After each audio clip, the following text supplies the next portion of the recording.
Saudara-saudariku terkasih, selamat berjumpa kembali dalam Renungan Harian MSC Indonesia.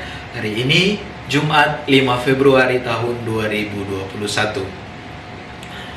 Perjalanan terjauh yang akan kita tempuh dalam hidup ini adalah perjalanan dari kepala turun ke hati. Perjalanan dari tahu, dari mengerti menjadi prinsip hidup, dari teori menjadi praktek nyata. Cukup sering kita tahu apa yang harus kita perbuat, tetapi cukup sering juga kita memilih untuk melakukan yang seharusnya tidak kita perbuat. Injil hari ini memberikan contoh. Herodes tahu bahwa mengambil istri dari saudaranya, istri dari Filipus, adalah perbuatan yang tidak benar, tetapi tetap ia lakukan. Yohanes menegurnya, tetapi ia menangkap Yohanes dan menjebloskan Yohanes ke dalam penjara. Herodes tahu ini tidak benar, tetapi tetap ia lakukan. Sebenarnya Herodes segan, hormat kepada Yohanes. Herodes percaya Yohanes ini orang baik dan orang benar.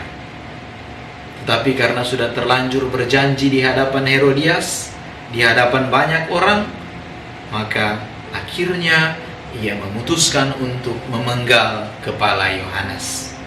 Sekali lagi, Herodes tahu ini tidak benar, tetapi tetap ia lakukan. Saudara-saudariku terkasih, kadang kita juga ada dalam situasi seperti Herodes. Kita tahu apa yang harus kita lakukan, tapi kita memilih untuk melakukan yang tidak seharusnya kita lakukan. Kepada kita diajarkan untuk saling memaafkan, tapi dalam praktek harus kita akui tidak mudah memaafkan. Masih sering kita menaruh dendam. Kita tahu kita harus memaafkan, tapi kita memilih untuk tidak memaafkan. Kepada kita diajarkan untuk saling jujur satu dengan yang lain, tapi harus kita akui masih sering ada dusta dalam hidup kita. Kita berbohong kepada istri kita, suami kita, orang tua kita, teman kita, atau bahkan kepada sesama umat Allah. Hari ini kita mendapat tantangan. Mari sejajarkan pikiran, perkataan, dan perbuatan kita. Kita tahu, mengerti banyak tentang kasih. Kita juga bisa berbicara banyak tentang kasih.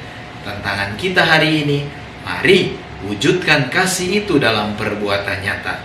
Bukan hanya teori, bukan hanya perkataan, tapi juga dalam perbuatan nyata.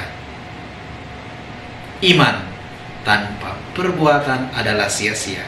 Kita tahu, iman tanpa perbuatan adalah sia-sia. Maka mari wujudkan iman kita dalam pikiran, perkataan, dan juga perbuatan.